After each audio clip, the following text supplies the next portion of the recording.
Hey everyone, Nubkeks here, and welcome back to Heroes of the Storm, and Happy New Year to everyone. So I got a pretty cool game for you here, actually. I really enjoyed this one, and I'm looking forward to bringing it to you. I personally found this was a game that I kind of learned a lot of things myself, actually, so I think it's going to be a really good game. A lot of mistakes, but in the good sense of making mistakes and then being able to learn from them and working stuff out. As I'm sure, just a mild spoiler, we will ultimately end up playing Artanis in this game, who has been reworked, and I never played him. I played him a bit when he came out at the start, because I was trying to make him work, and he really sucked when he first released. But I haven't really played him much since then, and I haven't played him much with the rework.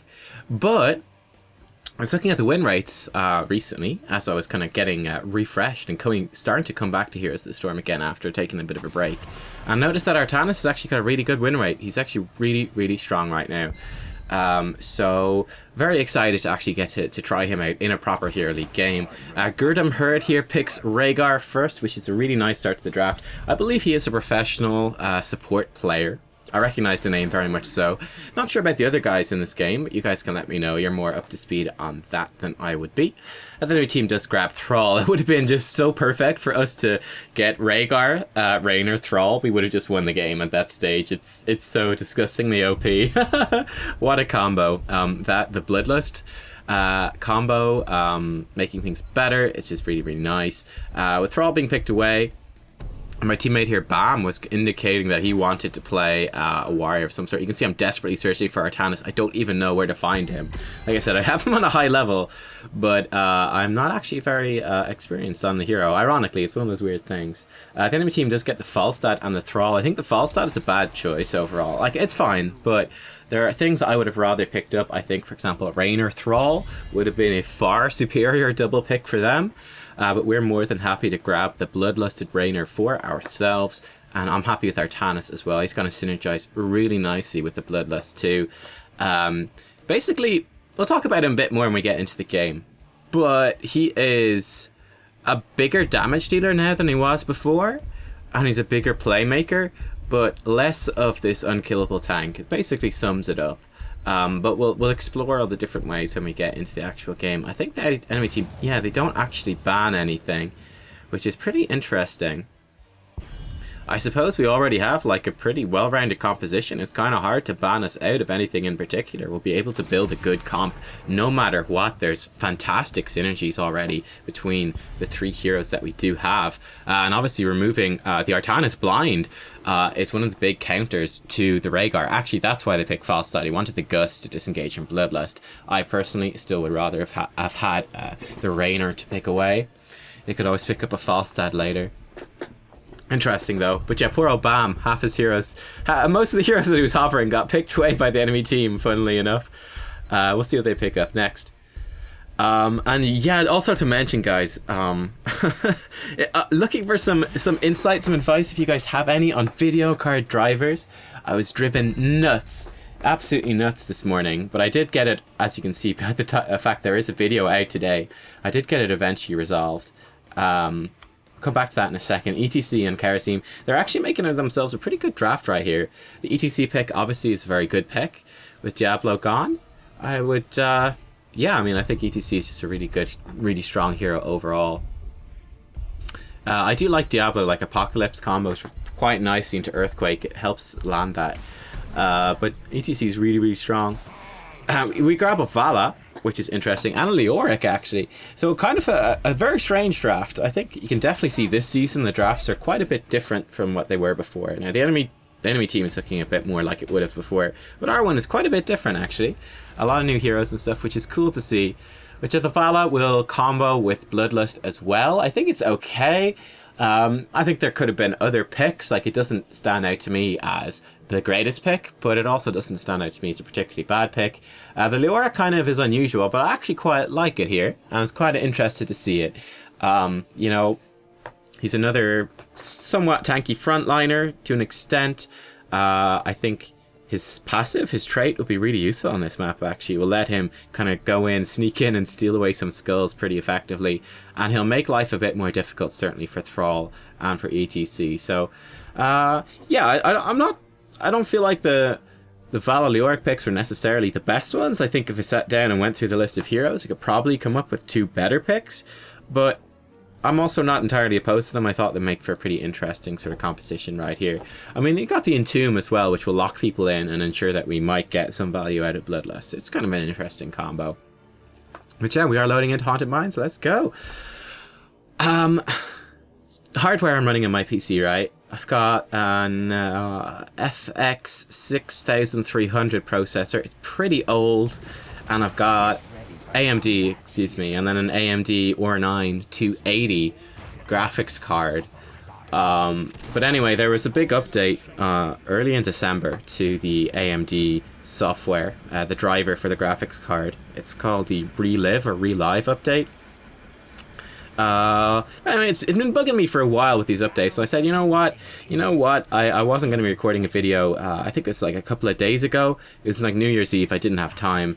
Actually, no, it was after I did that Thrall video the other day. That's what I did. I said, hey, this would be a good time to install these drivers. I've got the video sorted, and then we can do, you know, a new drivers, maybe a new software video for New Year's Eve and start off the new year with a bit of a bang. That could be kind of cool. See how it works out.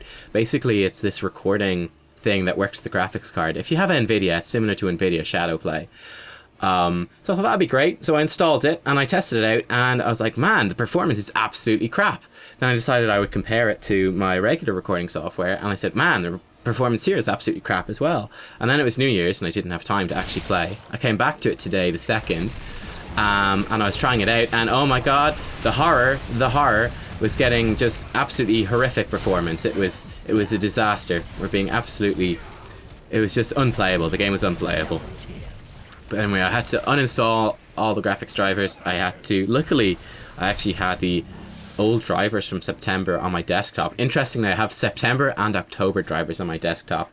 And yeah, we'll come back to Artanis in a second. But I think the October drivers also broke the graphics card for Heroes of the Storm. Heroes of the Storm specifically, not other games, by the way. So yeah, I reverted it back to the September ones, and thank God that makes it all work again, which is a pleasant surprise. We missed our combo right there. Anyway, a big part of Artanis is obviously going to be mastering the new QE combo here. So you can blade dash, and then you could fire off your phase prism mid blade dash, and you can then do this kind of long range swap, which is pretty damn cool. I decided to try catch Karasim out of position here. Fortunately, we don't quite have enough damage to kill him. That's okay. Vala, nice work to the side. I think she did pick off the kill right there, which is pretty good. We're going to run away from the Zarya, because she is on max energy. It's pretty scary. We do get a max range flip onto the false side. You can see just how far that range is. It's pretty cool. There is, by the way, I don't think it's been fixed yet, and might not be fixed for a while, but there is an Artanis bug whereby basically what you do, right, is, so you throw out your Q, then kind of at the max range of the Q, you throw out your E, and then it will do this super, super long range flip. It's pretty brutal. It's pretty nice. I think I'll probably miss it here. I missed it, but I think Falstad had resigned himself to death anyway, and he just kind of keeled over gracefully and died, which is kind of nice. We're going to grab these skulls, help Vala Hearthstone out, and we'll help Rainier clear out this camp at the bottom. But yeah, I think what the Artanis bug, and I wouldn't recommend using it in ranks because it's cheating, but just so you know how to do it, or you know what people are doing if they're using it against you, if it's not fixed yet. I don't think it has been fixed, and I don't think the patch is out on EU until Thursday. But you throw out your Q, you fire off the E, and then you activate your W, and then you won't flip. So they'll flip back to you, but you won't exchange positions with them, and then you're right beside them with Twin Blades active, and it's kind of silly. That's basically the bug. I don't use it, I don't think, unless I maybe use it unintentionally, but yeah, it's a bug. It's a bug, it's pretty bad. For talents that I picked up in this game, went for reactive parry at level 1. It's going to give us kind of a weak charge of block, but still a charge of block nonetheless whenever we used our Twin Blades. Obviously Zarya will shred through this real quick, so it's kind of awkward in this game. But I figured, you know, going up against Falstad, who does hit somewhat hard, but mostly also against Thrall. If we're ever in a duel against Thrall, it's going to be pretty good. I wanted to flip Thrall back into our siege camp, but I didn't quite pull it off correctly there. But we're getting him down pretty low. Not quite enough to kill him. Nice route from Thrall actually catches me under the towers. And we are kind of low on mana here, but we're pushing in with this siege camp. Or sapper camp, I should say, more accurately. Looking for the flip on Thrall. He sidesteps nicely, though. This is the enemy golem, which will be spawning under us, so we kind of want to back off and be careful here. Raynor churning out a ton of damage. It's very nice. And we're going to start working this golem down. Would have liked to push with ours more than to get rid of theirs, because we got the stronger golem. But it just happened to be the way that we ended up after all the shenanigans that we couldn't do anything more. Would have loved to pull off a flip combo right here. Would have loved to. Unfortunately, we just did not quite have the mana to do so. I just went for a regular E, thinking maybe I could pull that off. Trying to Hearthstone back here. Let my teammates know I'm out of mana. I'm going to grab Warp Sickness at level 7. I'll talk about that more in a second. We did notice the fight was kind of going down, so we should actually engage here. Zarya goes pretty low. We finish her off as well with the whole team right there. Nice slow from Leoric, helping to lock her down. I think he might have even picked up. I wouldn't be surprised if he picked up a bigger slow at level 7, which is a pretty smart choice, actually. I think I like that a lot. Continuing to push in aggressively here. Karazim has arrived. We're going to flip him, get him slowed down with the Warp Sickness, just do some more damage to him. ETC is arriving as well. Raynor unfortunately goes through this little narrow passageway and gets stuck in there. We're trying to work down Thrall here. Looks like Rhaegar might fall as well. Yeah, Rhaegar gets focused down too. Vala is arriving. Zarya arrives as well. I'm going to be caught and killed. There's no way out of this for me either.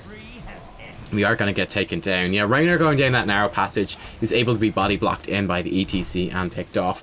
So that was a pretty cool play though by the enemy team. I like their roam. And then like that's such a, I thought that was a nice little gameplay thing. Like Raynor choosing to go through this passage thinking he was safe, and ETC, I believe he has also the slide over terrain on his power slide talent, using that to get in on top of Raynor, making his life really difficult. And then the enemy team collapsing really well, putting us in an awkward position where we kind of had to try to counter collapse on what their collapse was doing, and then not quite working out. It's pretty cool. Unfortunately, I missed my E here. It's definitely something I could have improved on in this game. Was absolutely 100% improving the accuracy that I have on my phase prism. It wasn't super accurate. Got a bit of inexperience playing a role there. Something I could definitely improve on in the future. Gonna try do the all combo here, but we're out of range. The enemy team knowing that they should back off, and we're kind of backing off a bit preemptively. We're looking to engage here pretty aggressively. Don't think it's the best choice. The enemy team has arrived here, and it's not looking too good for us. Zarya is low, but she's got a lot of energy, so this is pretty bad for us. I'm gonna try focus her down as best we can. She goes really low, but Vala is running away. God damn it, if only Vala had stayed, we could have killed her. Vala is still running away. Raynor's in though and fighting. Ah, god dang it. That went kind of badly. Yeah, the Vala definitely not being as aggressive as she could have been. She could definitely have pressured forward there a little bit more and picked off the Zarya kill, and I think she would have been just fine. It's playing a little bit too defensive, and the rest of us therefore, it's one of those weird situations where we're probably being a bit overly aggressive, and then the fact that Vala wasn't being aggressive enough compounded the fact, but you can also understand why she wouldn't have been super aggressive, because we were probably being overly aggressive in the first place. Just all that stuff kind of linking together. Rhaegar is here. We're going to swing down, just give him a bit of backup as he picked up those skulls, and we're going to look to invade here potentially. Maybe catch when the enemy team's out of position. Yeah, we noticed that Thrall was here. There we go. Bloodlust is popped early. Thrall's in a rough spot. Nice stun by the Vala as well. We are in a great spot to continue to focus down the enemy team right here. Raynor has arrived. We're going to just focus down this Zarya, try to get her low. Going to fire a big suppression pulse. They're pretty nice once again. Unfortunately, once again, the team not quite here, not quite in position. Went for the E, but it didn't quite land, and a big mosh pit comes out, locking me down. Hyperion is coming down over the team, but once again, Vala she's there, but she's not actually able to do anything. Raynor moves in, almost got one kill, but not quite getting in rest. Again, I really do feel like Vala's been much too defensive for the purpose of this fight. Leoric has died and actually respawns right in the middle of it. This Zarya should be the target here. She's so low on life and high on energy. She's a very juicy kill target right there. Unfortunately, it does not work out for us, and we do lose the fight. That was again, I thought that was a really interesting fight with just that kind of wall in between us, and then kind of difficult to judge, actually really difficult to judge of how aggressive people should have gone. Again, feeling like the Vala went a bit too defensive, but it's really kind of difficult to say fully and difficult to judge. And this is interesting here, right? Thrall and Karazim are here. They're kind of out of position. Gonna flip the Thrall, just slow him down with the Warp Sickness. Maybe even throw Suppression Pulse in just to ensure that Thrall goes down. He is blinded, and down he goes. Now, Leoric is going to fall in return, but obviously he will be back in the fight sooner than the Thrall will be, and that will help us and put us in a good position to take out this Grave Golem in the center of the mines. That's what I'm saying. I kind of like the Leoric pick here, you know? It's kind of cool having him be able to respawn the mines and stuff like that. I do go for a flip combo, hoping to catch whoever that was. Didn't quite catch him, but I thought, you know what? It's worth it. It's worth going for the somewhat aggressive flip combo to try pick him off. Why the heck not? By the way, level 4 I did pick up Shield Surge, just a nice defensive talent, which will improve my shields while we're at very low health, which is pretty useful. So we're going to have much more bigger shields. It's going to make it a bit deceptive as to when we're actually going to die and when we're not actually going to die. Nice Gust comes out from Zarya. Not sure if Blade Dash through the Zarya Q works or not. We go for the combo trying to catch the Zarya, but doesn't quite work out. ETC once again using his power slide to get over the terrain and escape. Good choice from him. Very intelligent choice actually from the ETC. I'm pretty impressed by that overall. Fighting over the siege camp down here. It's not a bad opportunity at all. We're going to flip in. We're going to grab the Thrall and that slow him down. Going to throw a suppression pulse in on top of the enemy team. Lock them down. Focus down the Thrall. Thrall is dead. Karasim is dead as well. We're chasing the Zarya. We're going to try catch her out. We've got 5 seconds until our flip is back in action. Not going to be up for a little while. Falstad does some good damage to us. I'm just kind of reassessing the situation here. What can we do? Can we flip someone? There we go. Catch the Falstad. Max range flip. There we go. Get him out. He is on the run. Lazy Turtle. Nice work by Gurdam Herd. Getting that slow totem down. Following up on the flip. And Falstad, even with his barrel roll and everything like that, not able to escape, not able to get out of there, and we do pick up a nice kill for ourselves. That is the big playmaking potential of Artanis. Now we need to be very careful here. The enemy team has respawned. We're all pretty low on life. Nice power slide from ETC. At this stage I think we just bit off more than we could chew. We shouldn't have actually been there. We should have backed off much sooner. Get the slow down on ETC, just trying to slow him down and get our teammates free. We actually get entombed by our own Leoric, unfortunately. So I am going to die here at this stage. Basically what I want to do is to just postpone my death as long as possible to kind of just protect my team. I was trying to do, you know, a bit of a fancy footwork there with my Q and maybe a flip, and we could have maybe pulled something off that would have been kind of funky. Just slow them down that little bit more to ensure our teammates could survive. Was not to be. Nice kill though on the Falstad. Nice stun by the Vala. She is on the run, but Raynor has arrived and he is firing some bullets into the midst of the enemy team. Vala is fully retreated though at this stage. Raynor continuing to push forwards aggressively. He is confident he could try to make something happen. Vala, interesting. She obviously went back then decided she would actually rejoin the team. Came back with low health and mana. But she's gonna be able to Hearthstone now. I'll be respawning as well. I'll be able to push forwards. But pretty close game so far. About half a level ahead, but it's still dead even. Both teams down 1 fort. The enemy team putting up a good fight. Definitely a bit of a risky position. Thrall isn't here though. Myself and Vala are going to be arriving really soon. Nice entomb from the Leoric. That is pretty huge. And Bloodlust comes out as well. We're attempting to focus down this Zarya. ETC attempts to do that. We fire off not a very good phase for him actually. Just kind of the mosh pit had me scared right there. I hadn't realized that ETC was so close to death. I think it might have activated actually. That would be kind of worth checking. Try to get the Zarya in the flip. Of course, we're desperation there as she was just about to retreat and be able to respawn. We throw down that. We pick off the Falstad as well. Just wanted to actually land that to ensure that Falstad's passive couldn't trigger. We catch Zarya in a flip once again. Beautiful follow up by the team, and that is 2 kills for us. But yeah, landing the blind, the suppression pulse on Falstad there was not specifically to... It was to do a little bit extra damage and also to prevent him getting his passive, which does give him bonus move speed. Just kind of a few little thoughts right there. Go for the flip onto the Kharazim sort of melee range and do miss it because I'm just that good. And Leoric's in a bit of trouble. Probably looking to retreat at this point. The mines are opening.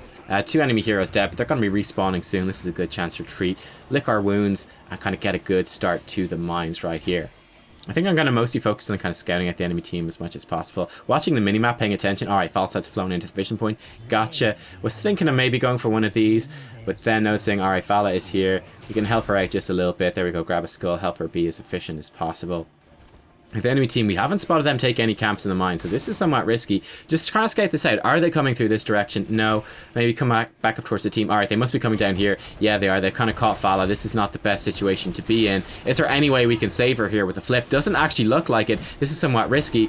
Throw out the flip, trying to catch the Thrall, but it doesn't actually land. We land a big suppression pulse across 4 members of the enemy team. They're caught in a Hyperion. We got Bloodlust as well. Thrall goes down. Very nice indeed. We're going to jazz forward here. Catch Kharazim in the flip. It actually puts him back back in the Earthquake, which is potentially safety for him, but the team is nearby. Raynor is right there, and Raynor absolutely wrecks him. Very, very nice indeed. Level 13 and 16, I picked up Graviton Vortex at level 13, which reduces the cooldown of Phase Prism by 6 seconds, and then it also makes it pull 2 targets. So we'll pull the hero we hit and 1 additional hero near to them. So it's really nice because our Q has a 10-second cooldown, and then by default your Phase Prism has a 16-second cooldown. Well, this knocks 6 seconds off it, which means that your Q and your E, and therefore the QE combo that you're able to do, is going to have exactly the same cooldown, which is a 10-second cooldown, excuse me. So that's pretty nice, it's pretty useful. It also gets more value out of Warp Sickness at level 7, which is a 35% slow for 4 seconds. Really powerful talent. Looking for, again, maybe a bit overly ambitious there, looking for a big one where you've got to catch as many people as possible in this. We actually catch the Thrall, which is a pretty big deal. Karasim is starting to go low. We actually hit someone, I'm not sure who, with that. Try to Q through the enemy team, doing as much damage as we can. Actually hit Thrall with the W, which is a bad idea. Should have hit Falsa, because he was the one being focused down. I'm going very low on life. Catch Karazim, trying to get him with a vulnerability, but he walks away with a sliver of health. I kind of noticed during that team fight, I was like, okay, learning things, right? Learning things. Whew, big ambush by ETC actually in the meantime. Hyperion does come out, which is going to zone them out that little bit. He's gone very low. Bloodlust comes out though, and that is a dead... Thrall actually died to the side somewhere, and a dead ETC as well. But yeah, clearly we've been picking a fight right there when our heroics actually were not quite off cooldown. If we'd had Hyperion and Bloodlust off cooldown for that fight, we would have won that no problem. It actually turned out that the enemy's heroics were in favor of them, so they actually won that. But we did turn it around with a couple of nice return kills on the very, very back end of the fight when those heroics came back off. Though it was a close thing. Also got rid of Mosh Pit as well, which is a pretty big deal. Teammates in a bit of trouble trying to catch. There we go. We actually land the blind and catch multiple heroes. We catch all 3 of them that survived, which is pretty good, forcing the Karazim to have to back off, which is pretty nice. Nice work by the team. They pick up an additional kill on the back end of that. I'm just going to finish off the Golem here at this point. I'm not going to get there in time to do anything, but always nice having that global suppression pulse. Pretty nice. And getting a lot of value out of that. But yeah, I really do like Graviton Vortex at level 13. I think it's pretty fantastic. Just getting more ease off, being able to flip additional heroes and apply the Warp Sickness slow from the level 7 talent. Really nice as well. Just really going to help lock down the team. It's just a great utility talent. Not the only option, of course, but probably my favorite option overall. Level 16 then, I picked up Psionic Wound. So our Twin Blades will apply vulnerability for 2 seconds. So it's a 4-second cooldown, 2-second vulnerability, only to heroes. Only to heroes, that's important. But that's going to be a nice extra damage boost for our team. I mean, you can just imagine, right? We go in, Leoric slows someone down, or Fallow stuns them.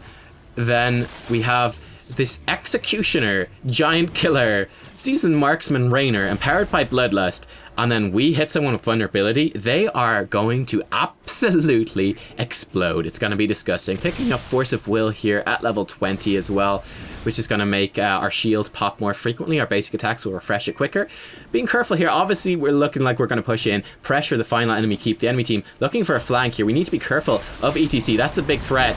Going for a flip and actually miss the Zarya, which is a pretty big deal, but we do land a good suppression pulse at the very least. So that's something. We catch ETC as well with the vulnerability, which helps our teammates pick him off and kill him. Catch Karazim with the vulnerability. Raynor, oh, actually, he actually pops his... we get a decent flip there, actually. Very nice. We flip Falsa back into the team. Karazim goes down as well. That was 4 enemy heroes dead. We're onto the core right now. Forcing a fight with a level 20. We go for a flip combo onto the Thrall. We don't quite land it, though. He is backing off kind of intelligently. And we're positioning this in a kind of in a spot where we know we're going to be able to catch the Thrall. There we go. We catch him in the flip combo. Raynor triggers Executioner. We just pick up 1 more kill for good luck at the end of the game as we push in. And a pretty cool game overall, I have to say. Definitely a lot of mistakes from me. I could improve just the mechanics, the accuracy of Artanis stuff. I also thought it was pretty interesting. In kind of the second last team fight, the one where our heroics weren't quite off cooldown, important to target the right target with Psionic Wound. Actually, that was a big deal, and I didn't make the most use out of that. So it's kind of like, okay, I could improve on that. And then it's just cool to get a bit of a feel for Artanis, the new Artanis, and how he works out. He's really good, especially with Rhaegar. He's really good with Rhaegar. But yeah, I gave that a 5-star match experience. Again, a lot of that was to do with playing with a new hero and the new map, and just kind of exploring those things. You can see the stats. Raynor has just absolutely absurd damage. We've set him up so well. Focus attacks as well, of course. Reactive Parry, Shield Surge, Warp Sickness, Suppression, Pulse, Graviton Vortex, Psionic Wound, and then Force of Will. Force of Will. Not the Medivh spell, but the Artanis talent. I think this is overall, this is the kind of like the team support Artanis build, the kind of tanky Artanis build. It's not the only one, but it is a pretty good one. At level 1, all of them actually at level 1 are pretty good. Seasoned Marksman is probably like your standard one at the moment, but I mean, I think you're pretty open at level 1. Level 4, I think Shield Surge is probably the best overall, just giving you kind of sometimes a surprising amount of survivability, which can actually be a big thing to swing the team fight. You know, you're on super low health, they think easy kill, then suddenly you get this super powerful shield. It can actually throw the team fight off just that little bit. That's why I quite like it, because it messes with your opponent's expectations. And kind of can take them by surprise, and they might commit to something that they can't quite land a kill on, and that can turn the team fight in an unexpected way. I like that. I like the unexpectedness of this talent. That's why I like to pick this one up. At level 7 then, you got really interesting choices here at level 7. I feel like the Q build is not very good at the moment, so I do feel like your choice here is between Warp Sickness or Follow Through. I don't like Chrono Surge. I think it's pretty bad, which is you get attack speed when you land your flip. I mean, it's great for melee range flips, but if you're doing the flip combo, it really doesn't synergize very well. Warp Sickness, I think, is what you want to go for in most cases. It's a really powerful, really long, slow, combos exceptionally well with the QE combo. You know, you flip someone out of position, then they're stuck in the middle of your team, out of position, where they absolutely did not expect themselves to be, and they've got this big 35% slow for 4 seconds. That can absolutely ruin your day. I think it's really, really strong. And obviously combos opens up the Graviton Vortex at level 13 combo very nicely. Follow Through is a great option for damage as well. You just trigger it so often on Artanis. It's not the strongest on him, but it's not too bad. And the fact that you trigger it so often, I think, adds a lot of power to it. So I do think Follow Through is a very good option as well. Actually, it's usually a trap talent, and I think I expected it to be a trap talent on Artanis. But I did try it out myself. I looked at the win rates as well, and it actually performs very, very nicely. So it's a good choice there too.